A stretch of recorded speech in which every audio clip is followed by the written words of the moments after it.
ஒரு நாள் இஸ்ரவேலின் மண்ணில் மழை நின்று போச்சே. நிலம் உலர்ந்து காய்ந்தது. காலி கிணறுகள், பசுமையில்லாத புல்வெளி. மக்கள் பயந்தார்கள். மிருகங்கள் தாகத்தால் அலைந்தது. அந்த நேரத்துல தேவன் தன் நண்பன் எலியாவை அழைத்தார்.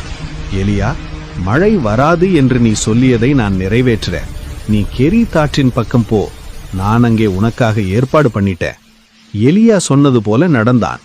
ஆற்றின் அருகே அமைதியா உட்கார்ந்து தேவனை நம்பினான். சூரிய வெப்பம் எரித்தாலும் அவன் நொடி கூட பயப்படல.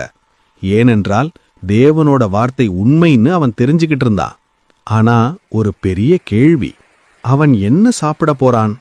அங்கே மக்கள் இல்லை, பசுமை இல்லை, சந்தை இல்லை. அதே நேரத்துல வானத்துல கருப்பு ரெக்கைகளோட காகம் ஒன்று பறந்து வந்தது. அசரீரமாய் இறங்கி எலியாவுக்கு அப்பம் கொடுத்தது. அத மட்டும் இல்ல, மாலை நேரத்துல மீண்டும் காகம் வந்து மாமிசம் கொடுத்து போச்சு. 2ஆம் நாள், 3ஆம் நாள், நாட்கள் கடந்தது. ஆனா தேவனோட கொடுப்பது ஒருபோதும் நின்றதே இல்ல.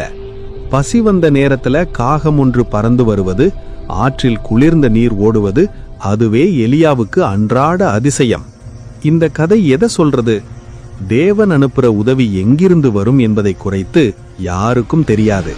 சில நேரம் நாம் எதிர்பாராத இடத்திலிருந்து வரும். காகம் கூட தேவனின் தூதரா மாறிடும்.